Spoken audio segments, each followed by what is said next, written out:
اعوذ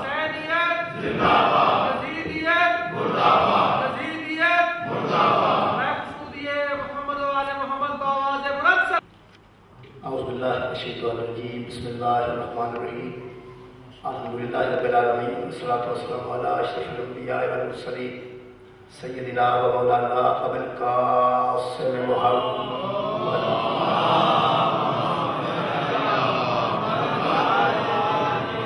آل طیبین الطاہرین المعصومین المظلومین اما بعد فقد قال سبحانہ تعالی فی کلامہ المجید بسم اللہ الرحمن الرحیم إِنَّا هَذَا الْقُرْآنَ يَهْدِي لِلَّتِي هِيَ أَقْوَمُ وَيُبَشِّرُ الْمُؤْمِنِينَ الَّذِينَ يَعْمَلُونَ الصَّالِحَاتِ أَنَّ لَهُمْ أَجْرًا كَبِيرًا صدق اللہ العلی العظیم صلوات و محمد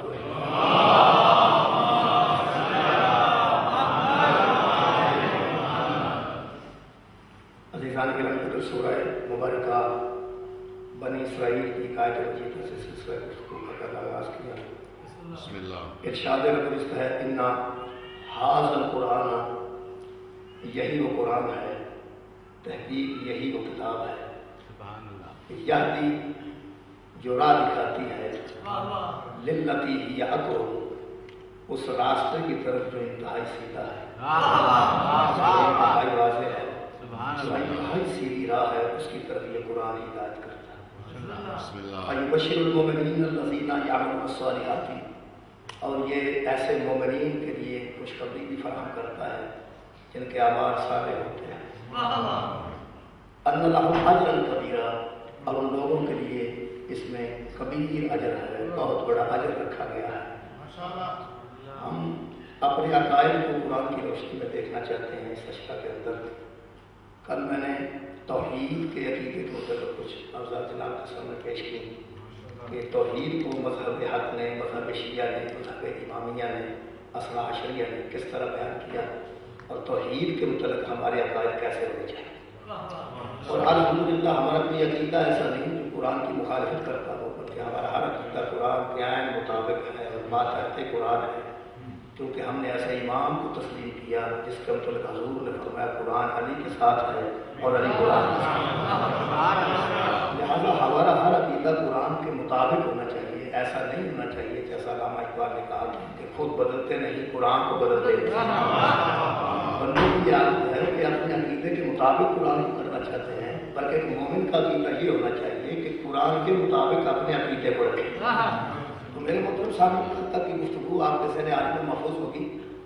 قل هو اللہ احد اللہ الصمد لم یلد ولم یولد ولم یکن لہ کفوا احد۔ کل میں نے عرض کیا کہ یہ 5 توحید کی صفات ہیں جو سرکار دو عالم کو اللہ نے کہا قل آپ کہہ دیجئے کہ وہ ایک ہے، آپ کہیے کہ وہ صمد ہے، آپ کہیے کہ وہ لم یلد ولم یولد ہے، اور میرے حبیب آپ کہہ دیجئے کہ وہ کفوا احد ہے۔ جب آپ کہیں گے تو زمانہ آپ کے کہنے پہ کہے گا، تاکہ لوگوں کے علم میں آ جائے کہ یہ ہاتھی ہے جس کی وجہ سے ہم نے توحید کو مانا۔ آج اس آیت سورہ اخلاص کی جو آخری آیت ہے اس پہ تھوڑی سی گفتگو کرنا چاہتا ہوں۔ آج بھی توحید کا سلسلہ رہے گا، میرا خیال کا طریقے سے پورا مکمل نہیں ہو سکتا۔ وہ تھا کفوا احد، وہ ایسا ایک ہے کہ اس کا کفر کوئی نہیں۔ کفر کہتے ہیں برابر آنے والے کو، اس کے برابر آنے والی کوئی دوسری ذات ہے نہیں، اس کے برابر آنے والی کوئی دوسری ہستی ہے نہیں۔ ایک مومن کا یہ عقیدہ ہونا چاہیے کہ اللہ احد ہے اور اس کے برابر آنے والا کوئی دوسرا نہیں، اس جیسا کوئی دوسرا نہیں۔ اس کو سمجھنے کے لیے حضور کا ایک فرمان ہے کفوا، کفر کہتے ہیں کہ اللہ برابر آنے والے کو، برابر کھڑا ہونے والے کو، ایک جیسی شان والے کو کفر کہتے ہیں۔ اس کو سمجھنے کے لیے وہ حدیث آپ مل جائے تو بہتر ہوگا۔ حضور نے فرمایا اگر علی نہ ہوتا تو فاطمہ کا کفر کوئی نہیں تھا، یعنی زہرا کے برابر آنے والا کوئی نہیں تھا۔ اگر علی نہ ہوتے تو فاطمہ کا کفر بھی کوئی نہیں تھا، ان کے برابر آنے والا کوئی نہیں تھا۔ اس کا مطلب یہ ہے کہ حضرت علی نے آ کے حضرت سیدہ زہرا کے برابر میں یہ 2 فضیلتیں اکٹھی ہوئی جس کے نتیجے کا نام حسین ہے۔ میرے محترم سامعین، جب اس کا کوئی کفر نہیں، جب اس جیسا کوئی نہیں، تو یہ فطرت کی بات ہے، انسانی فطرت اس کو قبول کرے گی کہ جس جیسا کوئی نہ ہو اس کا متکبر ہونا ضروری ہوتا ہے۔ کیا بات ہے، کیا بات، دوبارہ کیا بات ہے قبلہ جس جیسا کوئی نہ ہو. یہاں تو کوئی انسان اگر سمجھ بیٹھے کہ مجھ جیسا کوئی نہیں تو وہ بھی متکبر ہو جاتا ہے. جب کوئی انسان یہ سمجھے کہ مجھ جیسا کوئی نہیں تو ظاہر ہے وہ متکبر ہو جائے گا. کبر کو اللہ پسند کیوں نہیں کرتا؟ متکبر کو اللہ معاف نہیں کرتا. کائنات کی پہلی لعنت تکبر کی وجہ سے اتری ہے، بلکہ لعنت ایجاد ہی تکبر کی وجہ سے ہوئی ہے. لعنت کا وجود متکبر سے پہلے تھا ہی نہیں. کائنات کا پہلا گناہگار ابلیس اور شیطان جو ہے، اس میں جو چیز پائی گئی جس کی وجہ سے لعنت اتری، لعنت بنائی گئی، لعنت تخلیق کی گئی، وہ تھا تکبر. شیطان نے کیا کیا کیا؟ تکبر کیا نا. تکبر اللہ کو پسند نہیں. ہزاروں گناہ اللہ معاف کر دیتا ہے، لیکن کسی بندے کا متکبر ہونا اللہ معاف نہیں کرتے. اس لیے اس کی خاص صفت ہے جو کسی دوسرے کو دینا برداشت نہیں اللہ کرتا، اس لیے کہ وہ متکبر ہے. متکبر ہو ہی ہو سکتا ہے جس جیسا کوئی نہ ہو. جب بندوں جیسے ہزار بندے مل جائیں گے تو بندے کا حق کیا ہے کہ وہ تکبر کرے اور متکبر ہو جائے؟ ہاں اللہ کہہ سکتا ہے کہ میں متکبر ہوں. وہ کبر بھی کر سکتا ہے. ہاں جسے علی سجدہ کرے اسے متکبر ہونا چاہیے. جسے وہ سجدہ چھک جائے اسے متکبر ہونا چاہیے. اور جس کے سجدہ کرنے والوں میں سید الساجدین شامل ہو، جس کی عبادت کرنے والوں میں زین العابدین شامل ہو، ایسے کو متکبر ہونا چاہیے. اللہ کتنا بڑا متکبر ہے ہم قرآن سے پڑھتے ہیں. آج یہ بھی توحید کی ایک صفت ہے کہ وہ متکبر ہے. کتنا بڑا متکبر ہے. یہ کبر کی ایک علامت ہے کہ جب کوئی کبر کرتا ہے تو وہ چاہتا ہی نہیں کہ میرے علاوہ کسی کو چاہ جائے، میرے علاوہ کسی کو محبت کی جائے. آپ کسی سے محبت کرتے ہیں، اگر وہ آپ کی محبت کی وجہ سے بھی تھوڑا سا کبر میں آ گیا ہے تو وہ بھی برداشت نہیں کرتا کہ میرے علاوہ کسی سے محبت کی جائے. تو اللہ تو ہے ہی متکبر. اب ہم قرآن سے پڑھیں گے کہ وہ کیسا متکبر ہے. آپ کی توجہ ہوگی. خالق کائنات ارشاد فرماتے ہیں وَمِنَ النَّاسِ سورہ مبارکہ بقرہ. خالق نے فرمایا لوگوں میں سے ایسے بھی ہیں میرے حبیب، لوگوں میں سے ایسے ہیں اور لوگ بھی وہ جو میں نے پیدا کیے ہیں. میرے بنائے ہوئے لوگوں میں سے ایسے بھی ہیں. کیسے؟ خالق فرمایا مَن يَتَّخِذُ مِن دُونِ اللَّهِ، جو اللہ کے علاوہ کسی کو مان لیتے ہیں. کیسا؟ انداز اللہ کے جیسا. اللہ کے علاوہ ہوتا ہے اس کو اللہ کے جیسا مان لیتے ہیں. بندوں میں ایسے پائے جاتے ہیں جو ایسے کو اللہ جیسا مانتے ہیں جو اللہ ہوتا نہیں. جب اللہ ایک ہے تو دوسرا تو اللہ جیسا کوئی نہیں. اللہ ایک ہے تو اللہ جیسا دوسرا کتنا ہے نہیں. جو دوسرا ہے وہ اللہ نہیں. اور اللہ فرماتا ہے ایسے ہیں کہ کسی ایسے کو جو اللہ نہیں ہوتا اندازاً اس کو اللہ جیسا مان لیتے ہیں. اور پھر خالق فرماتے ہیں یحبونہم کحب اللہ. دکھ یہ ہے پھر اس سے محبت بھی اس طرح کرتے ہیں جس طرح اللہ سے کی جاتی ہے. پہلے تو ایسوں کو مان لیتے ہیں اللہ جیسا جو اللہ ہوتے نہیں. پھر ماننے کے بعد یحبونہم ان سے محبت کرتے ہیں. اور کیسی محبت کرتے ہیں؟ کحب اللہ، جیسے اللہ سے کی جاتی ہے. ارے جب اللہ جیسا ہی کوئی نہیں تمہارا حق کیا ہے کہ کسی کو اللہ جیسا سمجھو؟ پھر اللہ جیسا سمجھنے کے بعد اس سے محبت بھی اسی طرح کرتے ہیں جس طرح اللہ سے کی جاتی ہے. یہ قرآن ہے. یہ قرآن ہے. اگر کسی نے پہلے آیت نہ سنی ہو تو اس میں میرا قصور تو نہیں ہے نا. آیت ہے وہ تو سننا پڑے گی نا. اللہ کہتے ہیں کچھ بندوں میں سے ایسے ہیں، آپ فکر نہ کریں ہم میں ایسا کوئی نہیں ہے. بندوں میں سے ایسے ہیں جو اللہ کے علاوہ کچھ ایسے ہیں جو اللہ نہیں ہے، ان کو اللہ تسلیم کر دیتے ہیں یا اللہ جیسا مان لیتے ہیں. اور پھر ان سے محبت بھی اسی طرح کرتے ہیں جس طرح کے اللہ سے کی جاتی ہے. اور پھر خالق نے فرمایا آگے جا کے فرماتے ہیں وَلَوْ يَرَى الَّذِينَ ظَلَمُوا إِذْ يَرَوْنَ الْعَذَابَ. یہ لوگ جب عذاب دیکھیں گے نا تو پتہ چلے گا کہ ہم کیا کرتے رہے. عذاب ان کے سامنے آئے گا تو پتہ چلے گا کہ میں کفوا احد تھا، کیوں لوگوں کو مجھ جیسا مانا اور ان سے محبت بھی میرے کے جیسے کی. پھر خالق فرماتا ہے ہاں میں نے کہا ہم تو ایسے نہیں ہے نا، تو علیم بذات صدور ہے.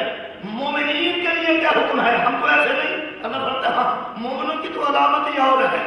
وہ کیا فرماتے ہیں والذین آمنوا، اور جو لوگ ایمان والے ہیں اشد حبا للہ، وہ اللہ سے محبت کرتے ہیں اور شدید محبت کرتے ہیں۔ مومن کی علامت یہ ہے کہ وہ اللہ سے محبت کرتا ہے اور شدید کرتا ہے۔ شدید محبت، محبت نہیں شدید محبت، کس سے؟ اللہ سے۔ کون سا اللہ؟ جو ہمارے لیے کافی ہے۔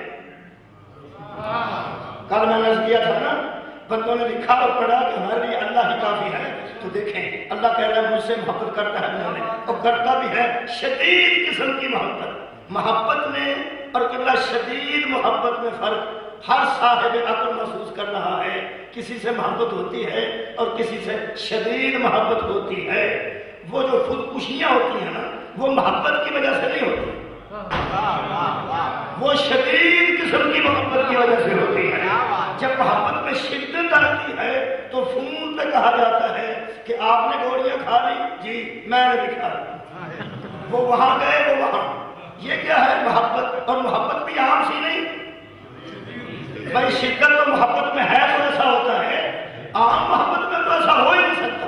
وہاں ہوتا ہے جہاں محبت میں شدت آ جائے۔ یہ دنیا کی میں مثال دے رہا ہوں، جتنی خودکشیاں اس محبت کی وجہ سے ہوتی ہیں، وہاں شدید محبت آ چکی ہوتی ہے۔ میں حیران ہو گیا، اللہ نے کہا جب دونوں شدت محبت میں مر گئے ہیں، دونوں کی موت حرام ہے۔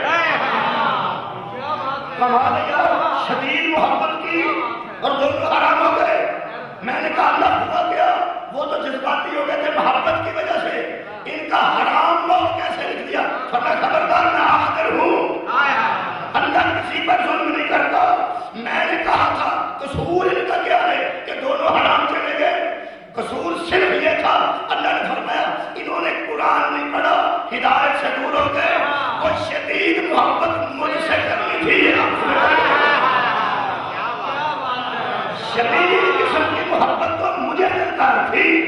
اس لیے میں اپنے نوجوانوں کو ہمیشہ کہا کرتا ہوں، ہزاروں کے مجمع میں کہا کرتا ہوں کہ کوئی شیعہ بچہ خودکشی نہ کرے۔ شیعہ نہ خودکشی کرتا ہے نہ خودکش ہوتا ہے، کیونکہ یہ دونوں حرام موتیں ہیں۔ میں نے کہا بچوں سے، میں نے کہا بچوں میں آپ کو بتاؤں، شدید محبت کسی سے نہ کرنا۔ محبت کرنا جائز، لیکن شدید کسی سے نہ کرنا، شدید اللہ سے کرنا، شدید محبت اللہ سے کرنا۔ اور پھر کیا ہوگا؟ آپ کو محبت ہوگی، بھئی آپ کی محبت میں شدت آ رہی ہے، ادھر شدید نہ ہونا، اللہ کی طرف شدید ہونا، محبت وہاں رکھنا، شدید محبت وہاں رکھنا۔ جب اللہ سے شدید محبت ہو جائے گی نا، اسے کہنا مجھے یہ چیز چاہیے۔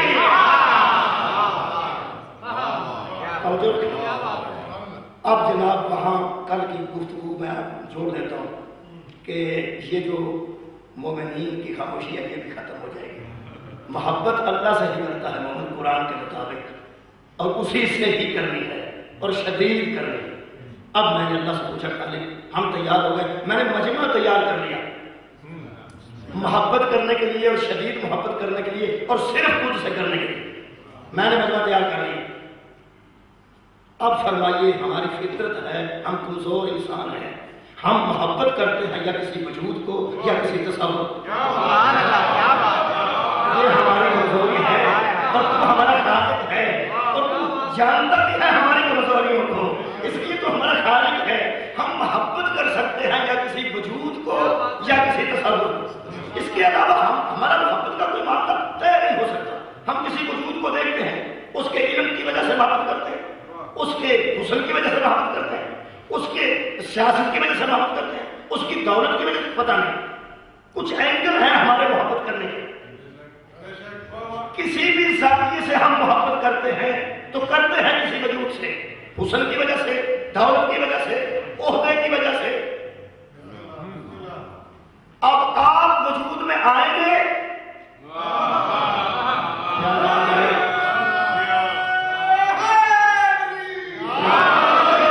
محبت کرتے ہیں ہم کسی وجود سے، وجود میں تو میں آؤں گا نہیں۔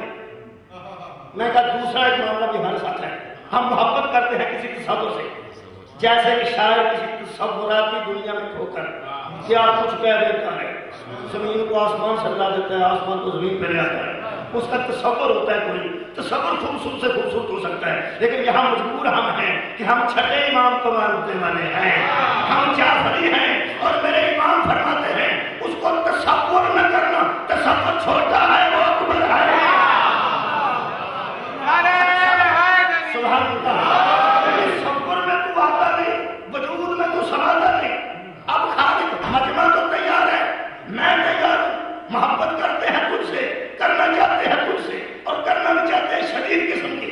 اب ہم تیار ہیں، وجود میں آپ آتے نہیں، تصور میں سماتے نہیں، آنکھیں تجھے دیکھ نہیں سکتی، کان تجھے سن نہیں سکتے، تصور تجھے سوچ نہیں سکتا، ہاتھ تجھے چھو نہیں سکتا۔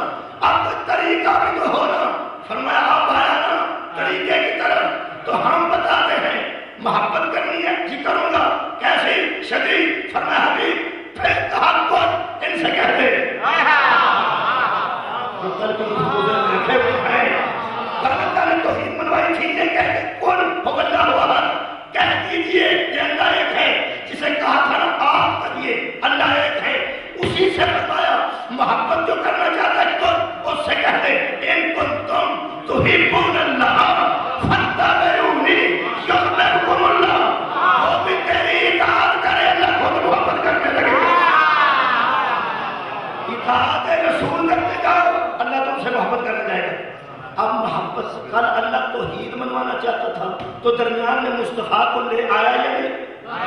اچھا آج اللہ محبت کروانا چاہتا ہے، اور محبت کروانے کے لیے بھی جو درمیان میں ہستی رکھی وہ زہرا کا بابا حسنین کا نام، یہ بار بار اللہ درے رسول پہ لا رہا ہے لوگوں کو کہ توحید کو ماننا چاہتے ہو تو اس در پہ آؤ، اگر تو اللہ سے محبت کرنا چاہتے ہو تو اس در پہ آؤ، اسی در پہ آؤ۔ اس کا مطلب ہے ہر عقیدہ ملے گا محمد کے در سے۔ اب ڈھونڈ وہ در کون سا ہے؟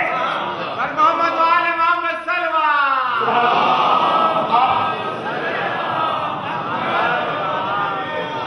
جناب اللہ سے محبت کرنے کا طریقہ بھی دروازہ رسول ہے، اللہ کو ایک ماننے کا طریقہ بھی عزیزان دروازہ رسول ہے۔ اور ہم پوری دنیا کے بندے نماز میں کھڑے ہو کے یہ اقرار کرتے ہیں ایاک نعبد و ایاک نستعین، اے اللہ ہم تیری ہی عبادت کرتے ہیں اور تجھ ہی سے مدد مانگتے ہیں۔ یہ ہے توحید۔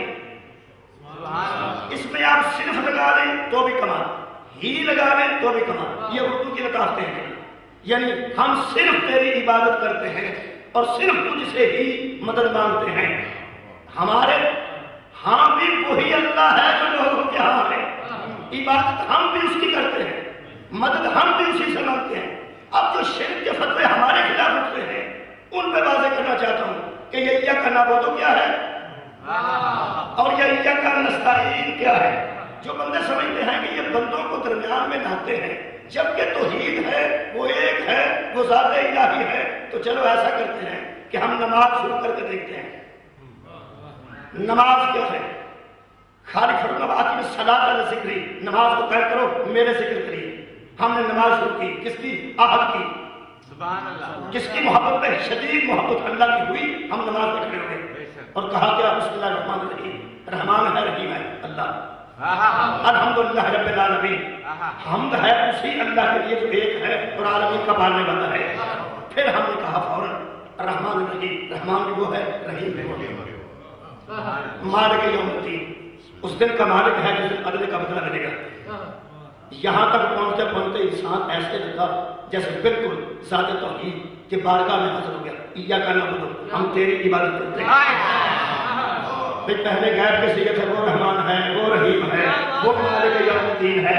یہاں تک آتے آتے تو محبت میں اتنی شدت آئی کہ محسوس کرنے لگا جیسے وہ بالکل بارگاہ الہی میں آ گیا ہوں اور کہنے لگا ایاک نعبد، میں تیری عبادت کرتا ہوں، تیری، و ایاک نستعین، اور ہم تجھ ہی سے مدد مانگتا ہوں۔ عبادت کروں گا تو صرف تیری، مدد مانگوں گا تو صرف تجھ سے۔ تو ہے وحدہ اور میرا معبود، میں ہوں تیرا آپ، عبادت تیری، مدد تجھ سے۔ اب جو بندہ پورا پکا ہو چکا ہے کہ اسی سے بات ہے، غیر کو نہیں آنا چاہیے، اسی کو تم وہ یہاں کھڑے ہو کے کہہ اہدنا الصراط المستقیم، مجھے سیدھی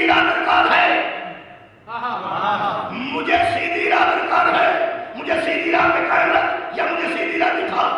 جس کو ابھی تک نہیں ملی اس نے کہا دکھا. جس کو مل چکی ہے اس نے کہا مجھے قائم رکھ. یہاں تک پوری دنیا پہنچ گئی نا. بات تھی وحدہ سے قبلہ کفر آہد سے.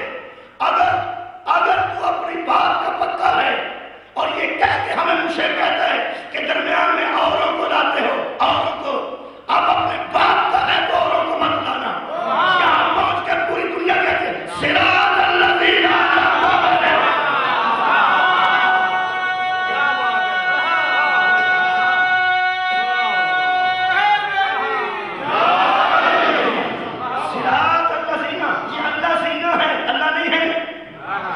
صراط الذین انعمت علیہم.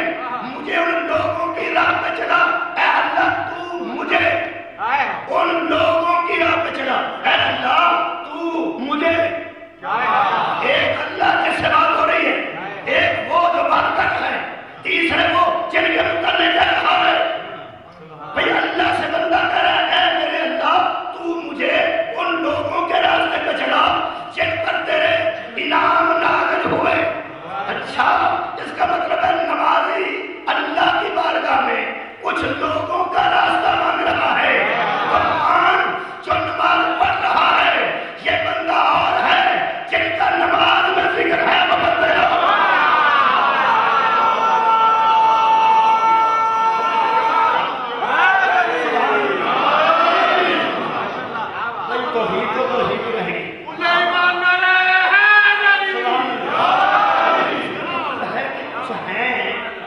کچھ ہیں جن کے ذکر کے بغیر نماز نہیں ہو رہی. بھئی ہے تو نماز, لیکن سوچا آپ نے اگر آپ لوگ کو ایک آیت سنا دوں تو بڑا لطف رہے گا. سورہ مبارکہ نساء کی آیت مجیدہ ہے, اس میں اتنا لطف ہے کہ اللہ نے بہت سے لوگوں کو روک دیا ہے نماز پڑھنے سے کہ تم جو لوگ ہو نا لا تقربوا الصلاۃ, نماز کے قریب نہ آنا. لا تقربوا الصلاۃ. ویسے آگے آیت ہے, آیت آگے چل رہی ہے, خوش ہونے کی ضرورت نہیں. لا تقربوا الصلاۃ, مت قریب جاؤ نماز کے. اللہ کہہ رہے ہیں مت قریب جاؤ نماز کے. یہ کیسے بندے ہیں ویسے؟ اچھا, مشرکوں کو کہہ رہے ہیں, کافروں کو کہہ رہے ہیں؟ نہیں, میں پڑھتا ہوں پوریا. یا ایھا الذین آمنوا, اے ایمان لانے والوں, لا تقربوا الصلاۃ, مت قریب جانا نماز کے. آپ سوچیں نمازی کا بستر, بچہ بستر کی طرف بڑھے اور نمازی شور مچا دیتا ہے, بچے کو پکڑو, بچے کو پکڑو, بچے کو پکڑو, میرا بستر ہے میں نماز پڑھتا ہوں. یہ کہیں گندا بچہ, اچھا گندے بچے کو نمازی بستر پہ نہیں آنے دیتا. ہر گہرے گہرے کو اللہ نماز کے مسلح پہ کہتا ہے. یہ فکر نہ کرے ہر کسی میں ایمان لانے کے باوجود بھی نماز نہیں آتی. اللہ فرماتا ہے لا تقربوا الصلاۃ, مت نزدیک جاؤ نماز کے. اللہ کیوں فرمایا وانتم سکارا, جب تم نشے میں ہوتے ہو, جب تم بے ہوش ہوتے ہو, جب تمہیں ہوش ہی نہیں ہوتا. اور بدحواس لوگوں نماز کے قریب نہ آنا یہ ہوش مندوں کا کام ہے. یہ مندوں کا کام ہے, یہ بے ہوش لوگوں کا کام نہیں, یہ بدحواسوں کا کام نہیں. ہاں, نماز پڑھنے سے پہلے سر کے لیے کیپ کی ضرورت نہیں, مسلح کی ضرورت نہیں, مدینے کی تسبیح ضروری نہیں, مکے کا مسلح ضروری نہیں, ہوش کا ہونا ضروری ہے. سر کے جاؤ, فرمایا مت کب جاؤ, کب نماز پڑھو, فرمایا حتی تعلموا ما تقولون, اس وقت نماز پڑھو جب تمہیں پتا ہو کہ ہم کیا کہہ رہے ہیں. اس کا مطلب ہے نمازی پر اس وقت نماز ہے جب اس کے علم میں ہو کہ میں کیا کہہ رہا ہوں. اس کا مطلب ہے نمازی کو پتا ہونا چاہیے میں کہہ رہا ہوں انعمت علیہم, مجھے ان لوگوں کی راہ دکھا جن پر تیرے انعام نازل ہوئے. اس کا مطلب ہے کہ نمازی پر نماز اس وقت واجب ہوتی ہے جب اسے پتا ہوتا ہے انعام والے کون ہے.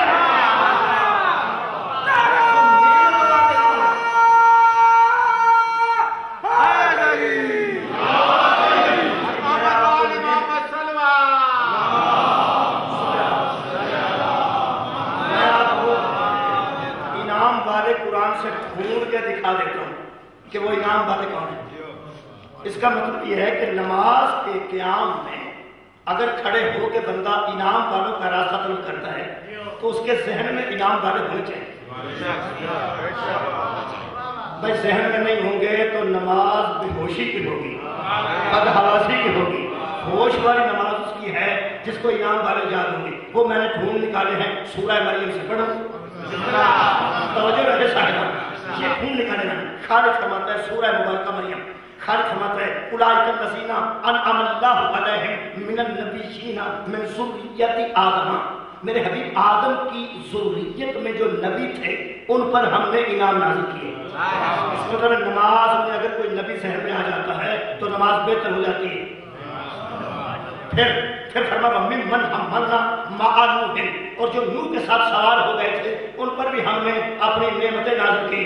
اچھا، اور فرمایا من ذریۃ ابراہیم، اور جو ابراہیم کی ذریت ہے اس پر بھی ہم نے نعمتیں نازل کی ہیں. اس کا مطلب ہے ذریت ابراہیم پر اللہ کی نعمتیں ہیں. اور نماز میں بندہ تلاش کر رہا ہے راستہ ان لوگوں کا جن پر اللہ کی نعمتیں ہیں. تو ذریت ابراہیم کون ہے؟ جن کا نماز میں ذکر ضروری ہے اور نماز میں کھڑا ہو کے جس کا راہ طلب کیا جا رہا ہے.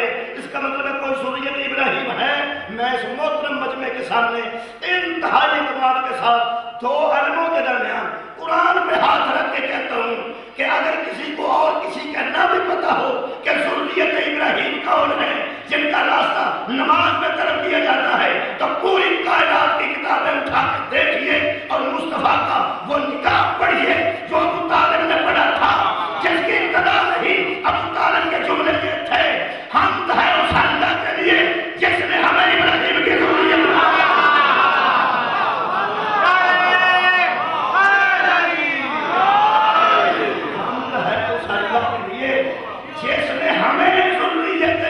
ابراہیم میں پیدا کیا. اس کا مطلب ہے اور کوئی ہو نہ ہو علی کا بابا، حسنین کا دادا ذریت ابراہیم ہے. اور کہہ بھی وہاں رہے ہیں جہاں نبیوں کا تصدیق کرنے والا بیٹھا ہے، وہاں کہہ رہے ہم کو اللہ نے ذریت ابراہیم میں رکھا. گویا ابراہیم کی ذریت میں ابو طالب کا ہونا اس بات کی علامت ہے کہ یہ کہنے میں کوئی شک نہیں ہونا چاہیے جس کے باپ کا ذکر اللہ نماز کے قیام میں کرے اس کو ولی کہتے ہیں.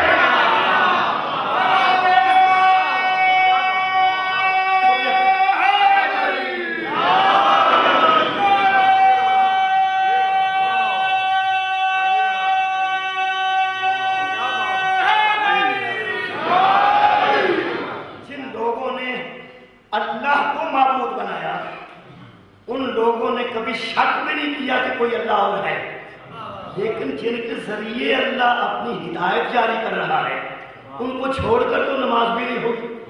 نماز بھی اسی کی ہوگی جو انعام والوں کا راستہ طلب کرے گا. اور تو یہ کبھی کبھی میں زور نہیں کہتا کہ بڑے آرام سے کہہ دیتا ہوں. جو لوگ حضرت ابو طالب کو نعوذ باللہ کافر کہہ کے خوش ہوتے ہیں، کبھی کبھی میں آرام سے کہتا ہوں تاکہ زیادہ اونچی بولنے سے کئی لوگ ناراض ہو جاتے ہیں کہ ایسے کرتے رہتے ہیں. ہم آرام سے کہتے ہیں مولانا جس کا راستہ نماز میں کھڑا ہو کے اللہ سے طلب کیا جائے اس کو کافر نہیں.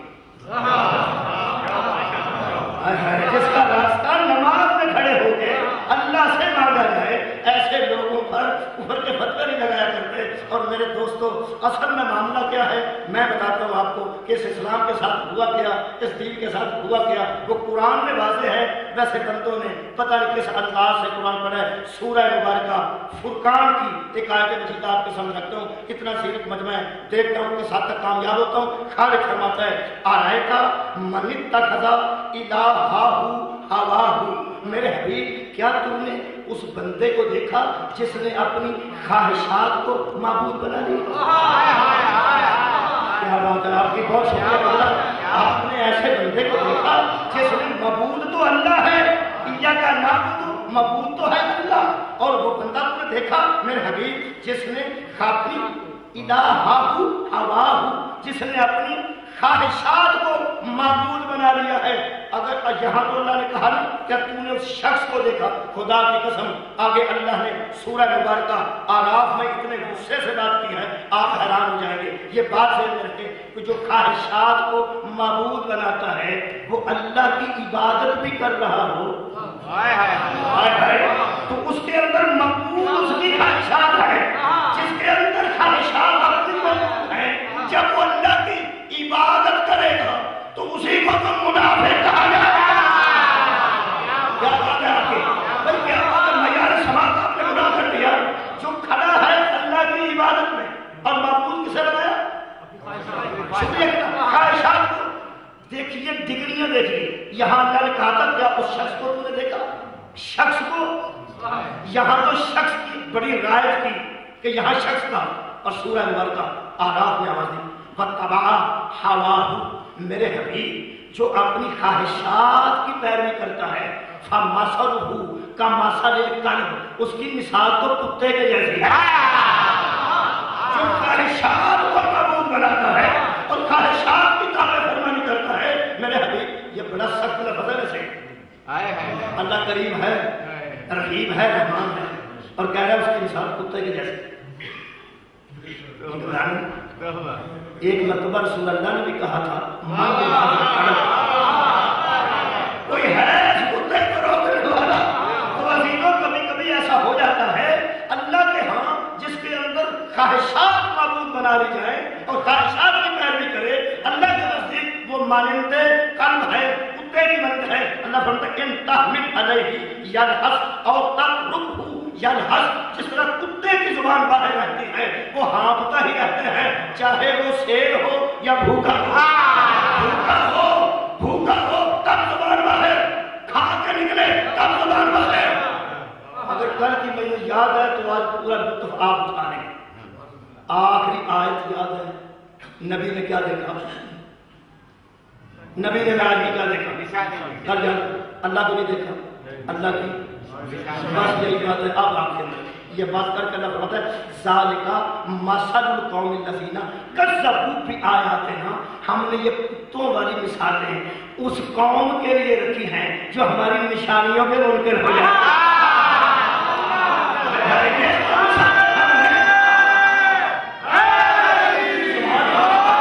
ایسے لوگوں کے لیے رکھی ہیں جو ہماری نشانیوں کے منکر ہو جاتے ہیں. اے میرے حبیب ان پر یہ قصے پڑھیے تاکہ یہ فکر کر سکیں. اچھا یہاں تو پہلے شخص کہا, جناب علی شخص کے بعد اللہ نے اس کو مثل کلب کہا, کتا کہا. اور اگر آپ ایک اور آیت بھی سن لیں تو اور لطف رہے گا. یہاں خالق فرماتا ہے حبیب مثل الذین حملوا التوراۃ ثم لم یحملوها کمثل الحمار یحمل اسفارا. جس کے اندر خواہشیں ہوں اور وہ کتابیں پڑھتا رہے وہ ایسے ہی ہے جیسے گدھے پہ کتابیں ڈالتی ہے. کیونکہ وہ جو پہلے آیت میں نے پڑھی ہے نا وہ بلم باؤن کے متعلق ہے. آپ کو یاد ہے جس کو کتا اللہ نے کہا, یہ اس میں اعظم کو جانتا تھا. یہ حضرت موسیٰ کے زمانے میں تھا.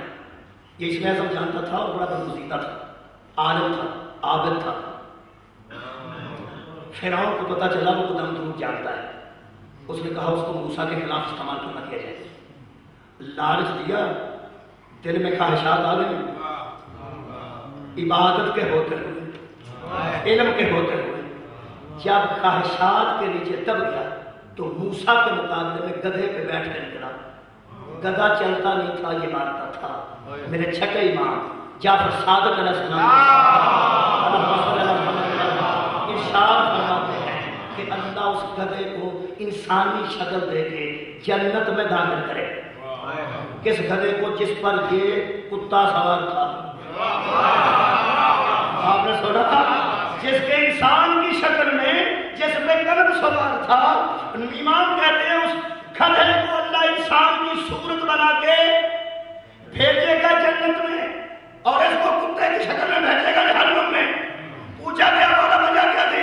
فرمایا تم نے دیکھا نہیں, گدھا تھا مگر معصوم کے مقابلے میں نہیں نکل رہا تھا. گدھا ہو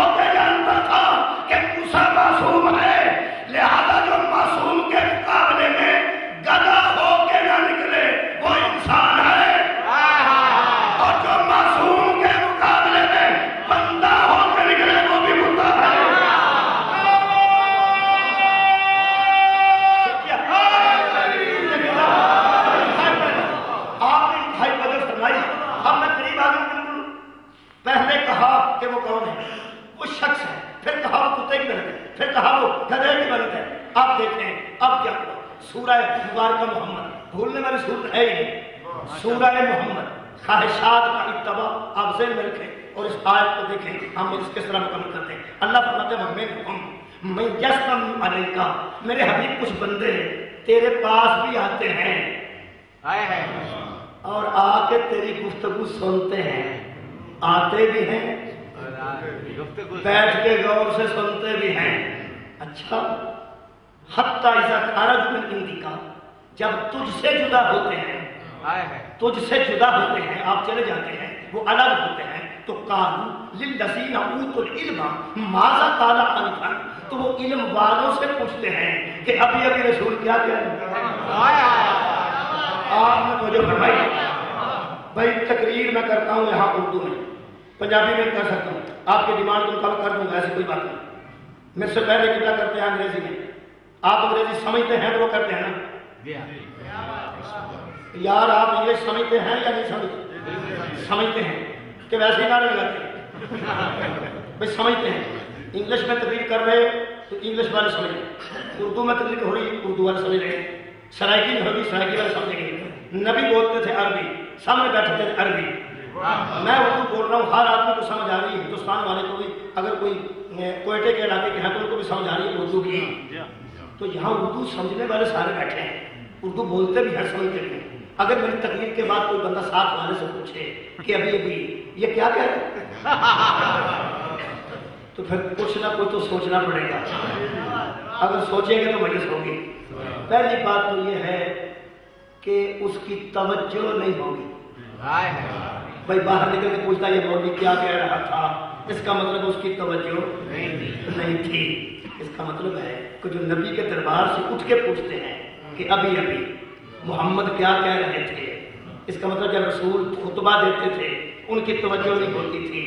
اب نام ماننے کی بات نہیں, تبرے کی بات نہیں, لعنت کرنے کی بات نہیں. جس کی نبی پہ توجہ نہیں نہ ہوتی ہماری اس پہ توجہ نہیں.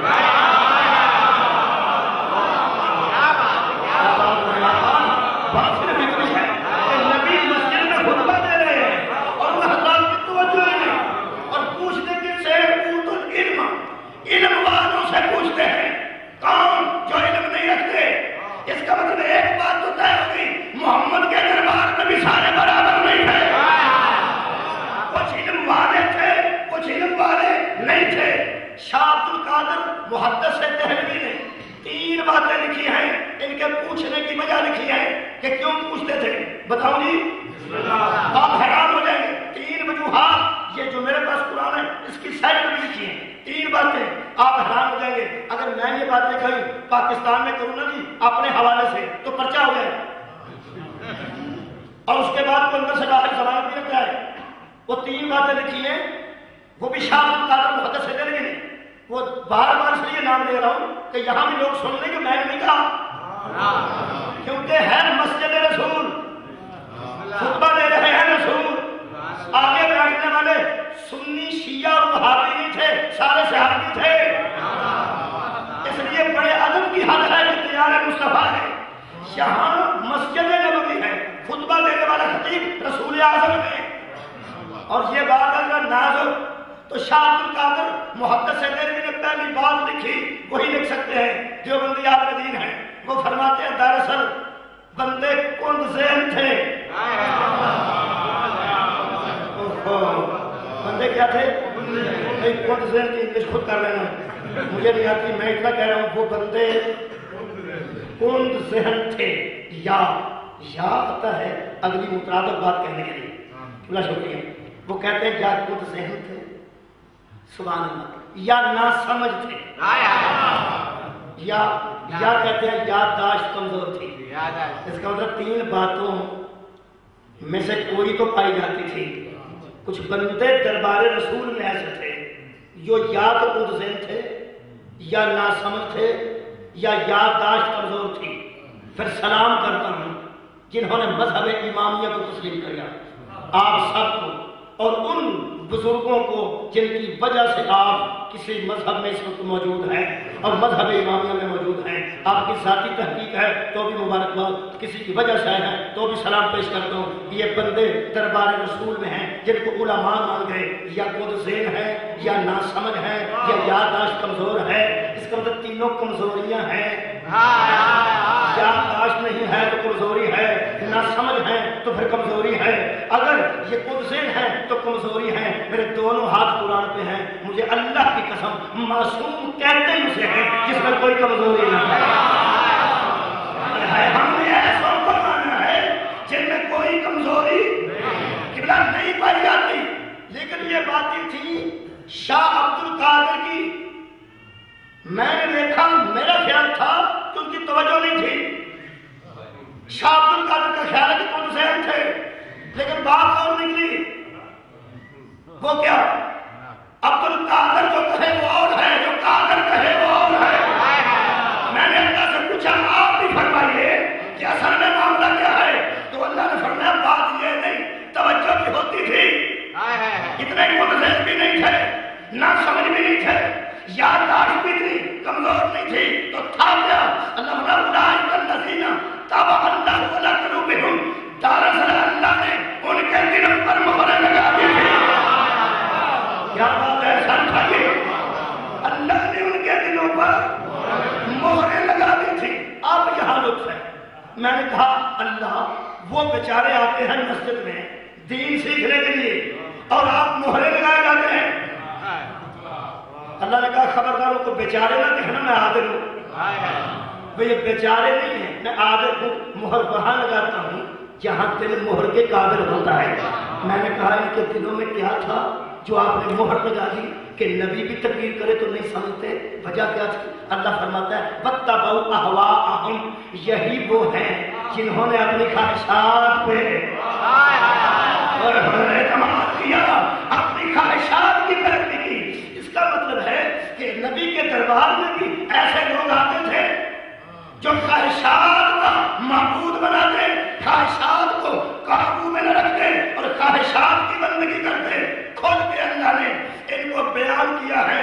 کوئی آدمی شک بھی نہ کرے کہ یہ صحابہ کرام کے متعلق کوئی لگا کے میں بات کر رہا ہوں یا اس طرف شبہ کر رہا ہوں، بالکل بھی نہیں. اس کا صحابہ کرام سے کوئی تعلق نہیں. ساج کا جی پہلے کہہ رہا ہوں کھلے دل سے، ان لوگوں کے لیے اللہ نے اسپیشل سورہ نازل کیا ہے قرآن میں، سورہ منافقون. یہ شبہات مجالس میں نکل جانے چاہیے اور نکال لیں نوجوان.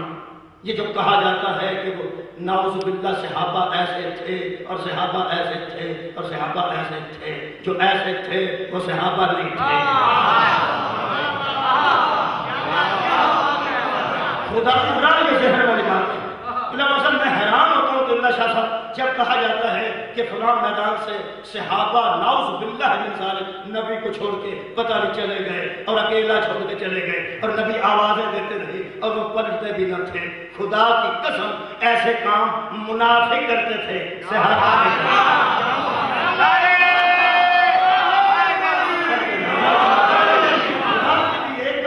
ایسے لوگوں کی بات ہے، ایسے لوگوں کو فٹ کرتے ہیں. اگر آپ کو کہا جائے کہ جناب فلاں صحابی نے حضور کی گستاخی کی یا سیدہ کی گستاخی کی، اور حیران ہوں میں کہ لوگ مان لیتے ہیں کہ صحابہ نے یہ کیا. بھائی صحابہ نے کیسے کیا؟ آپ صحابی کو پہچانتے نہیں ہیں؟ میں بتاتا ہوں صحابی کسے کہتے ہیں. بسم اللہ. پہلے بتا دوں پھر آج پڑھتا ہوں. بسم اللہ. آپ کسی ایسے عزیز کے لیے چیز سنبھال کے رکھتے ہیں کھاتے ہوئے جو آپ کو بہت پیارا ہے. آپ چیزیں کھا رہے ہیں، اگر سنبھال کے کسی کے لیے رکھتے ہیں کہ اس کے لیے رکھتے ہو، یقیناً آپ کے ذہن میں اس کی جگہ ہے نا. مجھے سامنے قرآن میں نے آنکھوں سے روایت پڑھی، جناب سیدہ کے گھر کھجوریں کھائی جا رہی تھی. بطول نے کہا فضا سلمان کے لیے رکھ دو. جو ذہن سیدہ میں جگہ بنا لے اسے صحابی کہتے ہیں. جس کے لیے بی بی زہرا چیز سنبھال کے رکھے وہ صحابی ہوتا ہے. جو زہرا کی چیز لے جائے وہ صحابی نہیں ہوتا. کھجوریں رکھی، سلمان آئے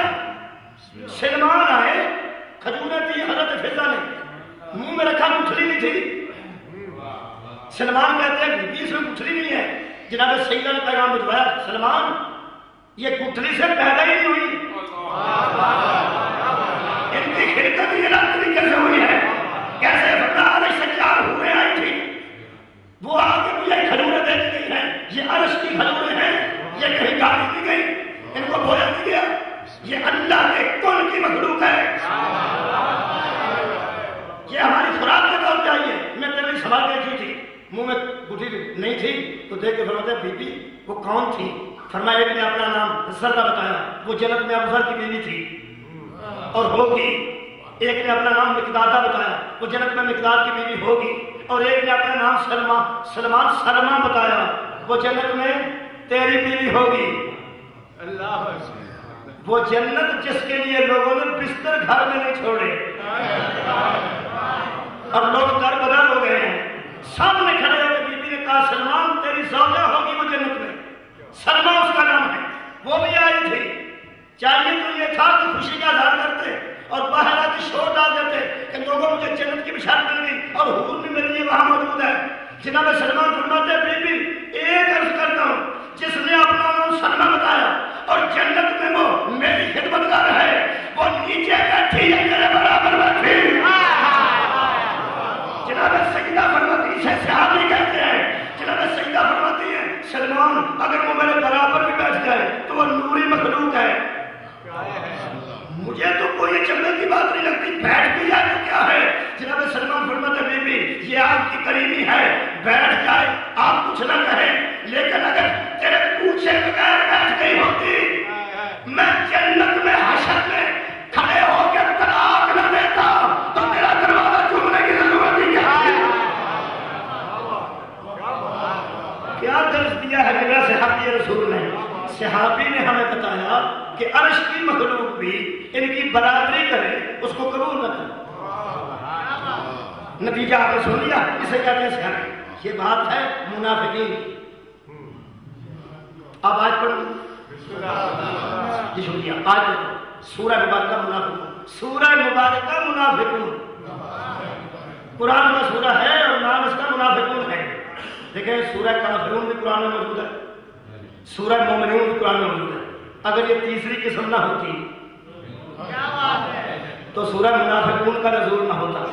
اس کا مطلب ہے صحابہ کرام کی خوبصورت کیٹیگری ہے, صحابہ کرام کے خوبصورت گروہ میں, ان ایمان والوں کے گروہ میں ایسے بھی گھس آئے تھے جو مومن تھے نہیں, لیکن مومنین کے ساتھ نماز پڑھتے تھے, مومنین کے ساتھ آتے تھے. تھا کیا ان کے دلوں کے اندر معبود خواہشات تھی.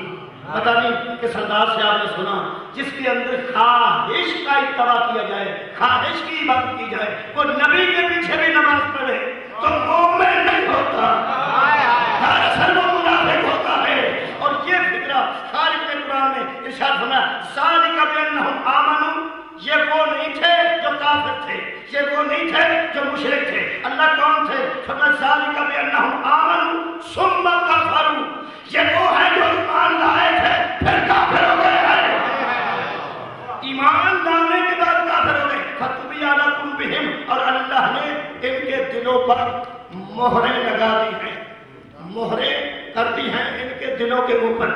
جب ان کے دلوں پر مہریں لگی تو ایک بات ذہن میں رکھنا, جب اللہ مہر لگاتا ہے تو اثر کہاں پڑتا ہے؟ مہر لگتی ہے دل پہ, توجہ نہیں, مہر کہاں لگتی ہے؟ دل پہ. اثر کہاں ہوتا ہے؟ اللہ فرماتا فہم لا یفقہون, اب ہماری لگی ہوئی مہر ہے, یہ محمد بھی سمجھائے تو نہیں سمجھے, یہ رسول کے سمجھانے سے بھی لا یفقہون, یہ قرآن ہے, یہ نبی بھی سمجھائے تو نہیں سمجھیں گے. اس کا مطلب ہے منافق ہوتا ہے, اسے مصطفیٰ بھی سمجھائے تو نہیں سمجھتا.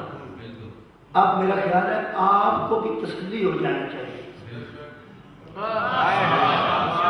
آپ بھی ہر وقت ٹینشن میں رہتے ہیں کہ اسے بھی سمجھایا وہ نہیں سمجھا, اسے بھی سمجھایا وہ نہیں سمجھا. آج کی مجلس یہی ہے, آج نوجوانوں ٹینشن دور ہو جائے گی میرے اللہ کے فضل سے اگر آپ کی توجہ رہی. قرآن سے میں نے اپنے اس پورے بیان سے کوشش کر کے ثابت کیا کہ یاد رکھو جو منافق ہوتا ہے وہ پیغمبر کے سمجھانے سے بھی نہیں سمجھتا. منافق کا علم صرف نبی کو ہوتا تھا. مومنین بیچارے نہیں جانتے تھے کہ یہ بندہ مومن ہے یا منافق ہے. اس صحابی کی قبر ملے تو میں مٹی کو چوم لوں جس نے حضور سے کہا قبلہ آپ کے جانے کے بعد ہم کیسے پہچانیں گے کیا کہہ رہے ہیں کہ مومن کیسا ہوتا ہے اور منافق کیسا ہوتا ہے. اس لیے کہ نمازیں بھی ساتھ پڑھتے ہیں, روزے بھی ساتھ رکھتے ہیں, ہمارے ساتھ ہی سارے معاملات کرتے ہیں. تو قبلہ آپ کو تو پتا ہوتا ہے لیکن یہ درمیان میں بھی ہوتے ہیں اور پتہ بھی نہیں چلتا. آپ نے کہا کہ ہم بتائیں گے اور ضرور بتائیں گے. کہنے کا کب؟ فرمایا ابھی. فرمایا انتظار کس کا ہے؟ انتظار جس کا تھا وہ آ گیا. انتظار جس کا تھا ابھی بات کر ہی رہے تھے. علی ابن ابی طالب تو علی ابن ابی طالب کا قدم اندر آیا. آپ نے کہا علی وہ بات کہہ دو جو میں نے آپ سے کہی ہے. تو صحیح مسلم شریف حدیث کا نمبر ہے 240 باب الایمان ترجمہ علامہ وحید الزمان اہل حدیث. وہ فرماتے ہیں حضرت علی نے مجمع صحابہ میں کھڑے ہو کے کہا اے لوگوں مجھے اس اللہ کی قسم جس نے تانے کو پھاڑ کے کمبل کو ظاہر کیا ہے اس پیغمبر کا میرے ساتھ وعدہ ہے کہ کوئی منافق مجھ سے محبت نہیں کرے گا.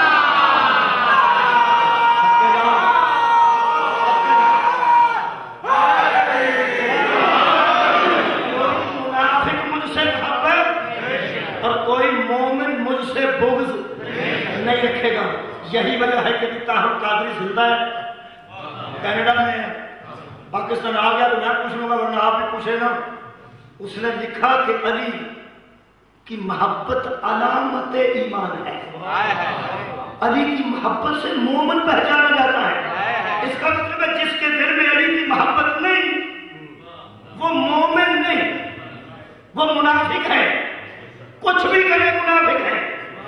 علی کی محبت ایمان ہے. علی کا بغض منافقت کی علامت ہے. تو جس کے دل میں جس کے دل میں علی کا بغض ہوگا اسے محمد بھی سمجھائے. شکریہ کرا تو بات اس کی سمجھ میں نہیں آئے گی. اب شیعوں کی سادگی پہ قربان ہو جاؤ. یہ بندے کو ولایت بنوانے کے لیے تلے ہوئے ہیں.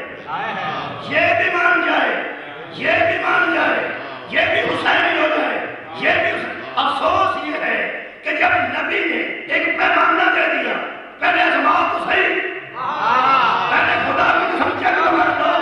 کوئی اچھا ڈاکٹر تو چیک کے بغیر دوائی نہیں دیتا. تم لوگوں کو محبت اہل بیت کیسے معلوم کرو؟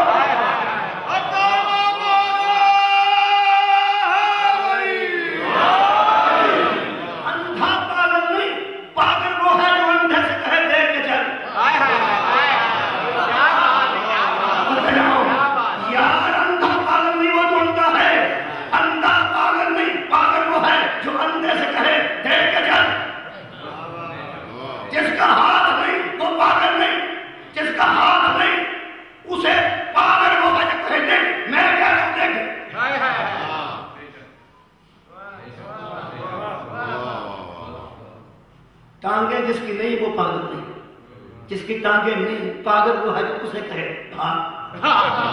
میں کہہ رہا ہوں بھاگ. اللہ کے بندوں مہربانی کرو. لکھانا چاہتے ہو تو ہاتھ چیک کرو کہیں ہاتھ میں ایپ تو نہیں. دوڑانا چاہتے ہو تو ٹانگیں چیک کرو کہیں کانوں میں ایپ تو نہیں. اور دکھانا چاہتے ہو شیعہ کسی کو تو آنکھیں چیک کرو کہیں وہ اندھا تو نہیں. جسے دین سمجھانا چاہتے ہو پہلے چیک کرو اس کے دل میں بغض علی ہو جائے.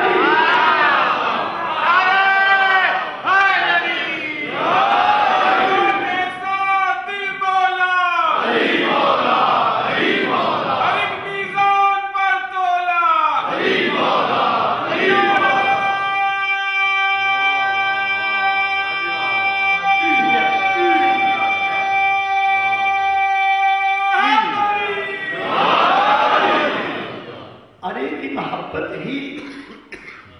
ایمان کی علامت کیوں ہے؟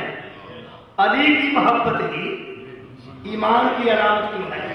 اگر آپ کہیں تو میں ایک جملہ علامہ وحید السلام اہل حدیث کا آپ کو سنا دوں. ہم بھی سارے الحمدللہ اہل حدیث ہیں، ایسی کوئی بات نہیں. تو گھبرا جاتے ہیں بڑی جلدی آتے ہیں. یار ہم سے بڑا بھی اہل حدیث کون ہوگا؟ اہل حدیث کسے کہتے ہیں؟ جو حدیث کو مان رہا ہو. حدیث کے ماننے والے بھی اہل حدیث کہتے ہیں. تو ہم منکر حدیث نہیں. فرمائیے کون ہے جو منکر حدیث ہے؟ لوگوں کو 6,000 حدیث زبانی یاد ہے، حافظ الحدیث ہے، اور علی کو مولا نہیں مانتے. اور ہم ایسے ایک حدیث ہیں کہ ایک ہی حدیث ہمیں شیعہ کر گئی، من کن تو مولا ہو. ہم سے بڑا کوئی اہل حدیث کیا ہوگا؟ کتنا شکریہ کتنا ہم اہل حدیث ہیں. اور علامہ وحید الزمان اہل حدیث نے ایک فقرہ لکھا ہے، آپ کو روز گزارش کر دیتا ہوں. دیر بعد یاد آیا، میں نے قرآن پہ لکھ کے رکھا ہے. وہ فرماتے ہیں کہ علی ہی کی محبت کو ایمان کیوں قرار دیا گیا، کسی اور کی محبت کو کیوں نہیں؟ یہ اہل حدیث عالم دین کا جملہ ہے، آپ تک پہنچ گیا تو آج کے سے مکمل ہے. وہ فرماتے ہیں دراصل حضرت علی، یہ حضرت علی کی تو اوصاف بتا رہے ہیں جو علی میں انفرادی ہیں. میں دیکھ رہا ہوں جہاں میں فوکس کر رہا ہوں آپ نے کیا تو مدرس ہوگی، ورنہ جو اللہ کو منظور ہے. فوکس جہاں کر رہا ہوں، یہ جو باتیں انہوں نے بتائی ہیں نا کہ علی کی محبت ہی کو ایمان کی علامت کیوں قرار دیا گیا، وہ چند انفرادیت جو انفراد ہے علی کو اس کو بیان کیا. فرماتے ہیں حضرت علی حضور کے چچا زاد بھائی تھے. اس کا مطلب ہے یہی تھے، کوئی اور نہیں تھا. اچھا دوسری بات ہے، اگر مزاج مل جائے تو پھر مجلس ہو جائے. فرماتے ہیں دراصل دوسری بات یہ ہے چچا زاد بھائی اور نہ تھا، یہ تھے. آگے لکھتے ہیں اور دوسری بات یہ ہے کہ یہ نبی کے داماد تھے.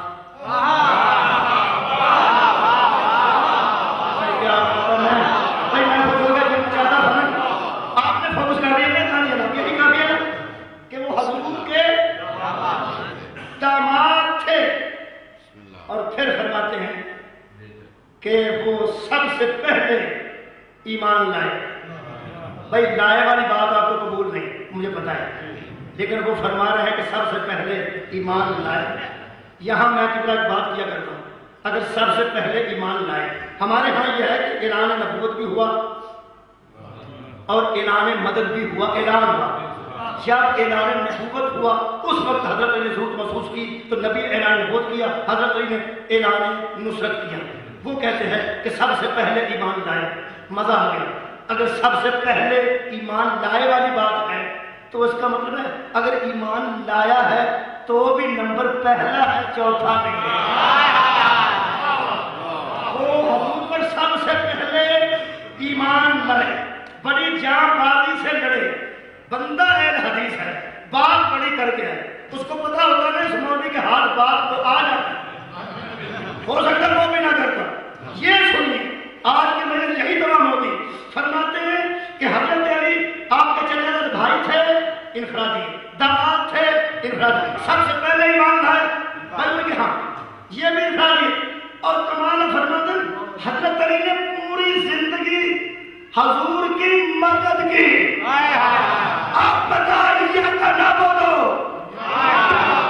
بھیا کا نستعین، ہم تیری عبادت کرتے ہیں اور کچھ ہی سے مدد مانگتے ہیں.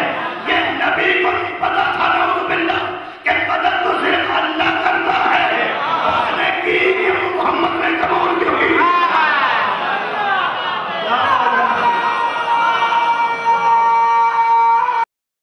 رسول کی رسالت کا اقرار کی کیا سمجھ رہے ہیں آپ؟ اے اللہ کے رسول میں آپ کی مدد کروں گا. اللہ کا بھی اقرار سب سے پہلے علی نے کیا، رسول کی رسالت کا اقرار سب سے پہلے علی نے کیا. جب لا الہ الا اللہ اور محمد رسول اللہ علی نے پڑھ دیا تو بلا کے علی کو نبی نے قبری میں لکھا ہے لوگوں کی طرف منہ کیا اور کہا کہ صرف میرا بھائی نہیں، یہی میرا مسیح ہے، خلیفہ بھی یہی میرا خلیفہ ہے. ولی ہے تو گویا اللہ کی وحدانیت کا اعلان بھی علی نے کیا، محمد کی رسالت کا اعلان بھی علی نے کیا، علی کی ولایت کا اعلان نبی نے کیا۔ گویا لا الہ الا اللہ محمد رسول اللہ یہ علی کا کلمہ ہے، اور علی ولی اللہ یہ محمد مصطفیٰ کا کلمہ ہے۔ خدا جانے بندوں کو کیا ہو گیا ہے، جو علی نے پڑھا وہ سبھی پڑھتے ہیں، جو نبی نے پڑھا ہمارے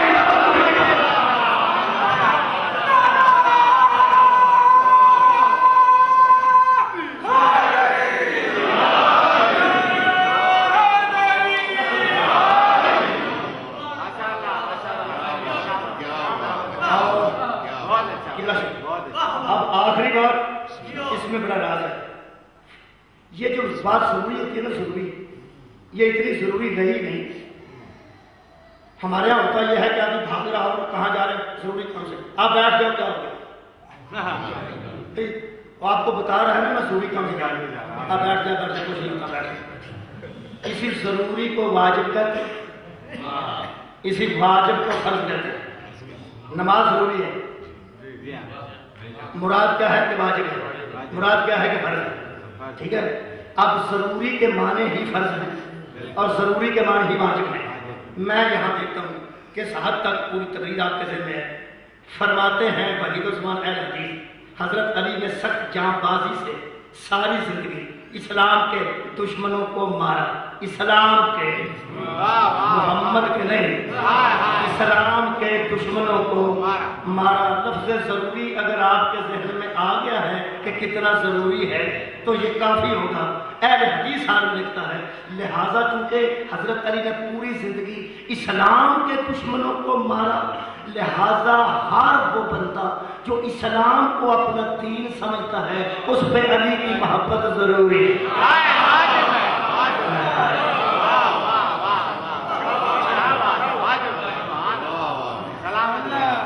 پوری زندگی اسلام کے دشمنوں کو علی نے مارا۔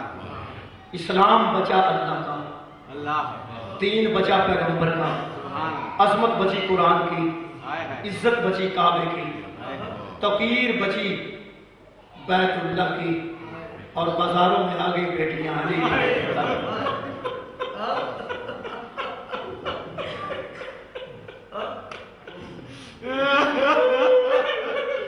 مولا محترم فرمائے یہ پوری زندگی جو کفر کو مارا، مشرک کو مارا، حضرت علی نے یہ سارا کام رضائے الہی کے لیے کیا، لیکن دکھ یہ ہے کہ حضرت امام حسین نے 10 محرم کو کھڑے ہو کے کہا تھا، جب اکیلے رہ گئے نا میرے آقا تو فرماتے ہیں تم نے میرے جوانوں کو مارا، تم نے میرے مہمانوں کو مارا، تم نے میرے دوستوں کو مارا، تم نے میرے بچپن کے ساتھیوں کو مارا، دیکھو اب مجھے ایک بات بتاؤ، مجھے قتل کیوں کرتے ہو؟ کیا میں نے کسی شریعت کے مسئلے کو بدل دیا ہے؟ تو ایک آواز پوری فوج سے آئی، بغض الابی کا، ہمارے دلوں میں تیرے باپ کا بغض ہے۔ اس کا مطلب ہے کہ ہر وہ بندہ جس کے دل میں علی کا بغض ہے وہی قاتل حسین ہے۔ شبیر واضح کر کے گئے دکھ جس پر ہم روتے ہیں وہ صرف یہ ہے کہ بغض دلوں میں آ جاتا ہے، دشمنی بڑھ جاتی ہے اور دشمن ہو جاتے ہیں، یہ کوئی بات نہیں، لیکن دشمنی ہمارے ہاں بڑی دیر میں بھی چلے تو بیٹوں تک جاتی ہے، بیٹیوں تک نہیں آتی۔ اور آج سے لوگ کتنا دشمنی لیتے ہیں، بیٹے مار دیتے ہیں، لوگ بھتیجے مار دیتے ہیں، لوگ دشمنی کو بھانجے مار دیتے ہیں، پوتے مار دیتے ہیں۔ افسوس یہ ہے کہ علی اصغر کے قتل پر بھی دشمنی علی ختم نہ ہوئی۔ اس قوم کو اس وقت تک آرام نہ آیا جب تک رباب کے ہاتھ نہیں بن رہی۔ دشمنیاں ہو جاتی ہیں لیکن اس طرح تو نہیں ہوتی۔ میں آپ کو آج ایک روایت سنا دیتا ہوں۔ 4 محرم کو چونکہ بی پی کا عشرہ جا رہا ہے تو زیادہ واقعات وہی پڑے جاتے ہیں جو سیدہ سے منسوب ہوں۔ 4 محرم کو امام نے خط لکھا تھا اپنے ایک ساتھی کو جس کا نام حبیب ابن مظاہر تھا، آپ کو یاد ہوگا۔ خط پڑھتے چیخیں نکلی حبیب کی، بچپن کا ساتھی تھا میرے مولا کا۔ بیوی نے پوچھا خط تم نے کھولا نہیں، روتا کیوں ہے؟ کہتا ہے ہر خط جو میرے مولا کی طرف سے آتا تھا اس پہ لکھا ہوتا تھا من جانب حسین ابن علی. یہ پہلا خط ہے میری زندگی میں جس پہ لکھتے ہیں من جانب حسین ابن فاطمہ. جو ماں کا نام لکھا نا خط کے سرنامے پر یقیناً میرے مولا پر کوئی مصیبت ضرور ہے. بی بی کہنے لگی خط کھول کر پڑھ تو صحیح. 4 جملے زیادہ لکھے ہیں جملہ فرماتے ہیں لکھا تھا یہ جملہ پڑھے لکھے دوست جلدی سمجھ لیں گے مسائل بھی ہو جائے گا. پہلا فکرہ لکھا تھا پہلا لفظ 2 لکھے تھے یا اخی حبیب. کچھ دوست سمجھ گئے یا اخی حبیب اے میرے بھائی حبیب. جب بھائی کا لفظ سنا رو کے کہتا ہے جس کا عباس جیسا بھائی ہو اس کا مجھے بھائی کہنا ضرور بھی ضرور کہیں مصیبت ہے. نیچے لکھا تھا اے میرے بھائی حبیب میں تیرا بچپن کا ساتھی تو میرا ساتھی. نانا کے زمانے میں دونوں ہم تقریباً ہم عمر تھے. اے حبیب میں تیرے شہر کے قریب ایک جنگل میں آ گیا ہوں جس جنگل کا نام کر کو پتا ہے اسے نین واقعی کہتے ہیں. اے میرے بھائی حبیب اگر ہو سکے تو کوفے کے کرفیو سے نکل کر میرے پاس کربلا میں آ گیا. میں آج یہ جملہ جس نے حبیب کا جگہ پھاڑ دیا لکھا تھا میں تجھے کبھی تکلیف نہ دیتا میرے ساتھ ظاہر بھی ہے. اللہ تعالیٰ نے شبیر خط کو بند کیا چونکہ بیوی کے حوالے کیا. حبیب آگے کربلا میں حبیب کی عظمت کا ایک جملہ ضرور کہوں گا. اگر آپ سوار بیٹھے تو آپ نے کربلا جا کے دیکھا کہ جناب سید الشہداء کی زری کے اور مقتل کے درمیان حبیب کی قبر ہے. جاتے بھی سلام ہوتا ہے اور واپس آتے بھی سلام ہوتا ہے. زہرا کے لال کو ایک بار کرے تو حبیب کو 2 بار کرنا پڑے گا. یہ وہ عظیم آدمی ہے جس کے متعلق جناب سیدہ زینب جب خیمے جل چکے جناب سید سجاد کو جلتے ہوئے خیمے سے اٹھا کے باہر لے آئی اور واہ حجابہ کا نعرہ لگایا. حبیب کی عظمت کے لیے کتنا یہ بات کافی ہے کہ بی بی نے اتنے ہجوم کو پہلی مرتبہ زندگی میں دیکھا اور دیکھ کے فرماتی ہے واہ حجابہ ہائے میرا بندہ. اور دوسرا جملہ یہ تھا یا اخی حبیب اے میرے بھائی حبیب میں تیرے شہر کے قریب اجڑ گئی. جناب زینب جسے بھائی کہے کہ بیٹا اس سے بڑا جملہ اس کی شان کا میرے پاس کوئی نہیں ہے. اب آپ 2 جملے مصیبت کے سنے کوفے کے بازار سے سید سجاد گزر رہے تھے پھوپھیوں کو لے کر.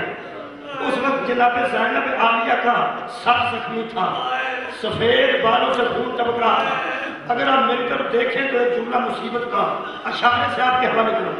یہ میرے پاس رومال ہے کپڑے کا اس کو میں اگر آپ کی طرف پھینکوں یہ سب کو پتا ہے کہ یہ زخمی نہیں کرے گا. یہ کپڑے کا چھوٹا سا ٹکڑا ہے لیکن جس کی طرف میں پھینکوں گا وہ اپنا منہ بچانے کے لیے ہاتھ آگے کرے گا.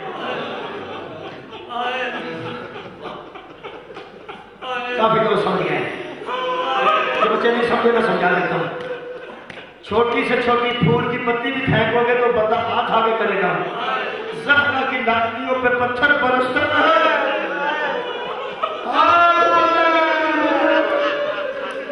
پتھر جہاں آیا وہاں لگے گا.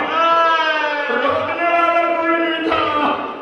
سر پہ پتھر شریر پہ پتھر بالوں میں خون تھا ہاتھ پسے گردن تھے. جب کوفے کے بازار سے یہ قافلہ گزرا تو حضرت سجاد کی آنکھوں میں آنسو دیکھ کر جناب سیدہ زینب نے کہا بیٹا سجاد رو نہ مجھے درد بتا میرے ساتھ درد بانٹ لے. میں کس لیے تیرے ساتھ ہوں بتاتا نہیں روتا کیوں ہے. حضرت سجاد فرماتے ہیں اماں یہ جو نیزے پہ سر ہے نا میرے باپا اور تیرے بھائی کا یہ جس مکان کے ساتھ نیزہ کھڑا ہے نا یہ چچا حبیب کا مکان. کمال ہے آپ سمجھ کے بی بی فرماتی ہیں اور فرمایا یہ جو چھت پہ بچہ پھر رہا ہے یہ چچا حبیب کا 7 سالہ بیٹا. جناب سیدہ زینب نے کہا بیٹا سب کے شکریہ آپ نے توجہ فرمائی. فرماتے قریب کا ذرا اس کوٹھے کے اس چھت کے قریب ذرا میرا اونٹ لے جا. میں حبیب کو بیوی کو حبیب کا پرسہ دے اس کے بیٹے کو پیار کر جس کو بھائیوں کا پرسہ کسی نے نہ دیا.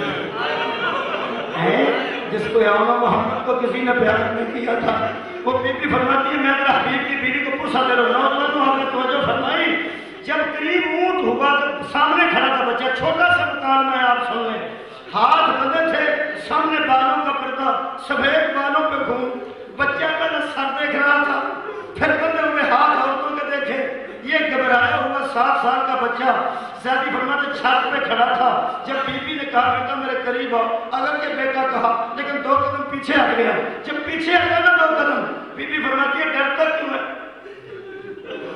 میں تیری کچھ لگتی ہوں اور تم میرا کچھ لگتا ہے۔ 2 قدم بچہ آگے آگے کہتا ہے بی بی آپ کہتی ہیں کیا میری لگتی ہے؟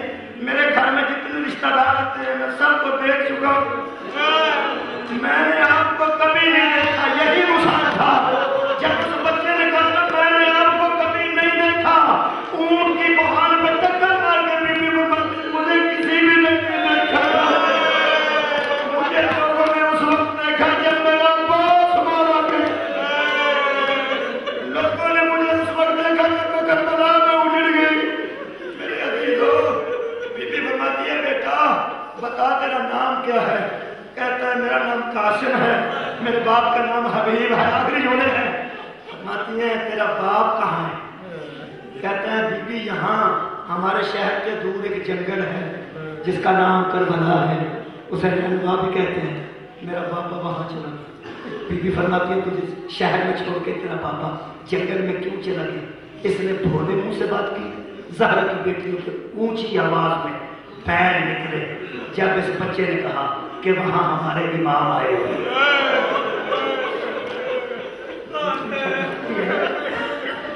تمہیں کیسے پتا چلا کہ وہاں تمہارے امام آئے؟ کہتے خط آیا تھا جس کو پڑھ کے میرا پاپا بھی روتا تھا، میری ماں بھی روتی تھی۔ بیٹا وہ خط تم نے سنا؟ کہتے نہیں، میں مجھے باہر نکال دیا تھا، میں دروازے کے پاس کھڑا تھا اور میرا باپ میری اماں سے کہہ رہا تھا مجبوری یہ ہے کہ امام کی بچنے بھی ساتھ ہے، امام کی بیٹیاں بھی ساتھ ہیں، میرا بچہ اس جنگل میں چلا گیا۔ بی بی مریم مجھے زیادہ نہ رلا، اب جلدی بتا تیری اماں کہاں ہے؟ یہ جملہ صحیح ہوگا، کہتے تیری اماں کہاں ہے؟ بچہ کہتا ہے میری اماں نیچے قرآن پڑھ رہی ہے۔ بی بی فرماتی جا اماں کو کہے بازار سے جو قافلہ گزر رہا ہے نا جن کو لوگ باغی کہتے ہیں، اس قافلے میں ایک قیدر ہے تو مجھے جانتی ہے، کہ میرے پاپا۔ تمہیں کیسے پتا چلا کہ وہاں تمہارے امام آئے؟ کہتے خط آیا تھا جس کو پڑھ کے میرا پاپا بھی روتا تھا، میری ماں بھی روتی تھی۔ بیٹا وہ خط تم نے سنا؟ کہتے نہیں، میں مجھے باہر نکال دیا تھا، میں دروازے کے پاس کھڑا تھا اور میرا باپ میری اماں سے کہہ رہا تھا مجبوری یہ ہے کہ امام کی بچنے بھی ساتھ ہیں، امام کی بیٹیاں بھی ساتھ ہیں، میرا بچہ اس جنگل میں چلا گیا۔ بی بی فرماتی ہے مجھے زیادہ نہ رلا، اب جلدی بتا تیری اماں کہاں ہے؟ یہ جملہ صحیح ہوگا، کہتے تیری اماں کہاں ہے؟ بچہ کہتا ہے میری اماں نیچے قرآن پڑھ رہی ہے۔ بی بی فرماتی جا اماں کو کہے بازار سے جو قافلہ گزر رہا ہے نا جن کو لوگ باغی کہتے ہیں، اس قافلے میں ایک قیدر ہے تو مجھے جانتی ہے، کہ میرے پاپا کو بھی جانتی ہے، اماں سے کہہ مجھے بھی جانتی ہے، ذرا چھت پہ آ جائے، ایک بات تیری اماں سے کرنا چاہتی ہوں۔ بس مومنین یہ جملہ ہمیں رلاتا ہے اور ہم قیامت تک روئیں گے۔ جب وہ بچہ نیچے گیا بی بی کا بات ہے، بی بی کا پیغام لے کر جب وہ واپس پڑتا تو اکیلا تھا، ماں ساتھ نہیں تھی۔ جب بچے نے پہلا قدم چھت پہ رکھا بی بی کا اونٹ 2 قدم آگے چلا تھا، زہرا کی لاڈلی نے پلٹ کر دیکھا تو بچہ چھت پہ آ رہا تھا۔ بی بی مشکل سے مڑ کے کہتی ہے تیری اماں کیوں نہیں آئی؟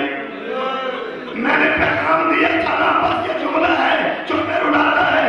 بچہ کہتا بی بی میں نے سارا پیغام آپ کا اماں کو دیا، کیا؟ میں نے کہا ایک قافلہ ہے اس میں بی بی ہے، وہ مجھے بھی جانتی ہے، تجھے بھی، بابا کو بھی جانتی ہے، اور کہتی ہے اپنی اماں کو کہہ ایک مرتبہ چھت پہ آئے، میں اس سے ضروری بات کرنا چاہتی ہوں۔ پھر بچے نے کہا بی بی اونچی ہوئی، پتا کیا؟ بچہ کہتا بی بی میری اماں کہتی ہے میں پردہ دار ہوں، میں کبھی چھت پہ کبھی نہیں آئی، میری ماں کہتی ہے میں زینب کی قریب ہوں۔ حضرت حبیب کے سر سے آواز آئی ہوگی، ماں سے کہہ پردے کو آگے گئے اتارنے چاہتے